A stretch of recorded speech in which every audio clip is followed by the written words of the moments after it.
आदाब, नमस्कार, अस्सलाम वालेकुम नाजरीन। पल पल न्यूज के न्यूज रूम से मैं हूं आपके साथ नदीम अकरम। रूस यूक्रेन जंग पर सबकी निगाहें टिकी हुई हैं और रूस यूक्रेन जंग के दौरान जो है मोदी सरकार की भूमिका पर भी सवाल लगातार खड़े हो रहे हैं। जहां ऑपरेशन गंगा चालू करके कई छात्रों को बचाया जा चुका है और इसके लिए मोदी सरकार की प्रशंसा भी की जानी चाहिए, क्योंकि देर ही सही पर सही समय पर कदम उठाया, जिसकी वजह से कई हजार छात्रों की जान बच गई।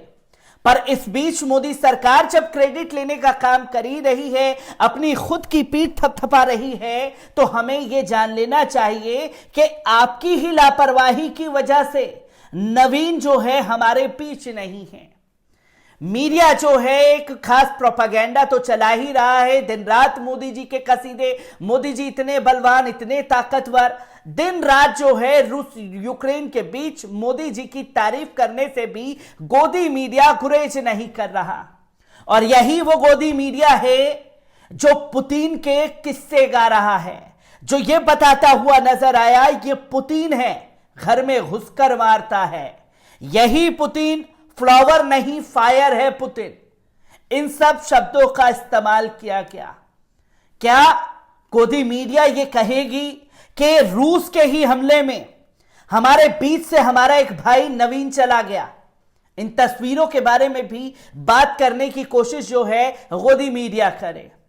और हद तो तब हो गई कि गांजा पीने के चलते जो है अपनी चरस की सीमा ही गोदी मीडिया ने लांघ दी। जहां नवीन की मौत की खबर आई तो यह गोदी मीडिया चलाता हुआ दिखाई दिया कि यूक्रेन में मारे गए छात्र से पीएम मोदी ने की बात। मतलब गांजे के नशे में कुछ भी करने पर उतारू है गोदी मीडिया, बस मोदी जी की तारीफ होनी चाहिए। जब 56 इंच का ढिंडोरा पीटा ही जा रहा है तो उन 56 इंच वालों तक यह खबर भी पहुंच जानी चाहिए कि यूक्रेन में भारतीय बच्चों को बंधक बनाया गया है, जिसकी कई तरह से लोग जो हैं लिखते हुए नजर आ रहे हैं। और खासतौर पर एनडीटीवी ने इस खबर को छापा है, जहां रूस यूक्रेन जंग के दौरान जो है यूक्रेन में भारतीय बच्चों को बंधक बनाया गया है। ऐसा ही आरोप जो है हमसे जब बात की थी इलिजा खान ने साफ तौर पर कहा था कि यूक्रेन के लोग जो हैं, जो कि बॉर्डरों पर फंसे हुए हैं, अगर 200 यूक्रेनियों को बॉर्डर पार करवा रहे हैं तो उस बीच 5 भारतीय बच्चों को बॉर्डर पार कराया जा रहा है। हमें घंटों घंटों वहीं बॉर्डर पर बैठ करके इंतजार करना पड़ रहा है कि हमारा नंबर कब आएगा। यह तस्वीर रूस यूक्रेन जंग के दौरान सामने आ रही थी, जहां पर हमने छात्रों से बात की और उन्होंने इस चीज का खुलासा किया। और अब वही तस्वीर जो है खुल करके सामने आ गई है, जहां यूक्रेन में खासतौर पर भारतीय छात्रों को बंधक बनाने की खबर सामने आ रही है। आपको बता दें कि रूस के रक्षा मंत्रालय का दावा है कि यूक्रेन के अधिकारियों ने भारतीय छात्रों के एक बड़े समूह को जबरन हिरासत में लिया है। रूस के विदेश मंत्रालय का कहना है कि यूक्रेन के अधिकारियों ने नियमों के विरुद्ध ये कार्रवाई की है। रूस के विदेश मंत्रालय ने भरोसा दिया कि वो भारतीयों की सुरक्षित निकासी के लिए सभी उपाय करने को तैयार हैं, जिसे भारतीय छात्र सकुशल या तो सैन्य हवाई जहाज से या फिर भारतीय हवाई जहाज से, जैसा भारत चाहे वैसे अपने देश पहुंच जाए। रूस के रक्षा मंत्रालय के प्रवक्ता मेजर जनरल इगोर कोनुशेक ने मुताबिक यूक्रेन के पुलिस और अधिकारियों ने भारतीयों को परेशान करने के साथ उन्हें पोलैंड सीमा तक ही नहीं जाने दे रहे। मंत्रालय का यह भी कहना है कि ऐसी चुनौतियों के बावजूद भारतीयों की सुरक्षित निकासी के लिए प्रतिबद्ध है। रूस के रक्षा मंत्रालय ने अपने बयान में दावा किया है कि बड़ी तादाद में भारतीय छात्र खार्किव में फंसे हुए हैं। वो यूक्रेन छोड़ने के लिए रूस यूक्रेन बेलगोरोड सीमा पर जाना चाहते हैं, लेकिन उन्हें यूक्रेनी अधिकारी गिरफ्तार कर रहे हैं। वहीं दूसरी ओर यूक्रेन ये दावा कर रहा है कि रूसी हमले के कारण भारतीय छात्र बाहर नहीं निकल पा रहे हैं। यूक्रेन कह रहा है कि भारतीय छात्र रूस के हमलों के कारण नहीं निकल पा रहे हैं।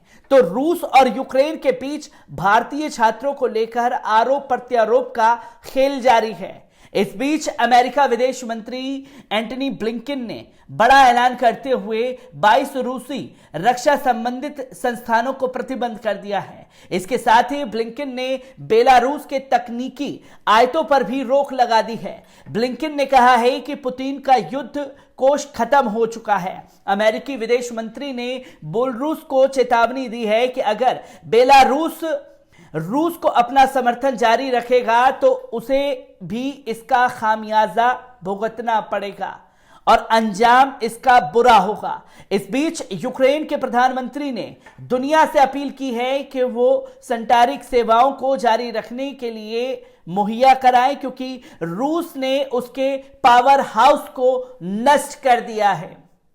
जहां रूस खास तौर पर कह रहा है कि यूक्रेन के पुलिस अधिकारियों ने भारतीय छात्रों को बंधक बनाया है, तो वहीं तस्वीर आ रही है सामने जहां मंत्रालय की तरफ से भी बयान जारी किया गया है। आपको बता दें कि इस बीच भारतीय विदेश मंत्रालय के अधिकारी प्रवक्ता अरिंदम बागची ने कहा है कि यूक्रेन में भारतीयों को बंधक बनाए जाने जैसी कोई खबर अभी तक हमारे पास नहीं आई है। उन्होंने बताया कि भारतीयों को निकालने में यूक्रेन अथॉरिटी से पूरी मदद मिल रही है।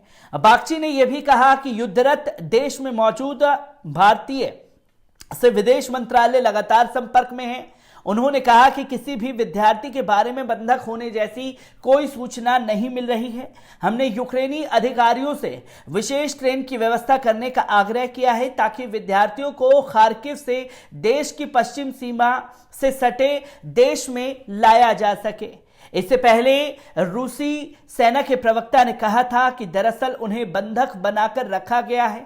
रूसी सशस्त्र बल भारतीय नागरिकों की सुरक्षित निकासी के लिए सभी जरूरी कदम उठाने के लिए तैयार है और उन्हें रूसी धरती से अपने सैन्य विमानों या भारतीय सैन्य विमानों के जरिए घर भेजेंगे, जैसा भी भारत का प्रस्ताव रखेगा। रूस के इस दावे को कुछ ही वक्त पहले भारतीय प्रधानमंत्री श्री नरेंद्र मोदी ने रूस के राष्ट्रपति व्लादिमीर पुतिन से बात की थी और पूर्वी यूक्रेन शहर खार्किव के हालत पर चर्चा की थी, जहां 1000 से भी ज्यादा भारतीय विद्यार्थी फंसे हुए हैं, जिसकी तस्वीर लगभग साफ हो गई। रूस ने यह दावा किया कि यूक्रेन के जो पुलिस अधिकारी हैं उन्होंने भारतीय छात्रों को बंधक बना रखा है, और जब बंधक बना रखा है तो रूस ने खुला ऐलान किया, क्योंकि जिस तरीके से भारत सरकार गुपचुप तरीके से रशिया के साथ कंधे से कंधा मिलाकर के खड़ी हुई है, तो रूस ने भी ये कह दिया कि हम आपके छात्रों को सुरक्षित रूस लेकर के आएंगे और हम लोग विमान मुहैया करा करके आपके देश उन्हें भेजने का काम करेंगे। और काफी चिंताजनक स्थिति रूस यूक्रेन मामले पर बनी हुई है और इसमें भारतीय छात्रों की जान मुश्किल में है। कब तक उनकी जान को बचाया जा सकता है, यह सबसे बड़ा सवाल खड़ा हो जाता है कि भारत सरकार अब किस तरीके से अब नया कदम उठाने की सोच रही है। मैं ऐसी ही खबरों से आपको रूबरू कराता रहूंगा। दीजिए इजाजत, शुक्रिया।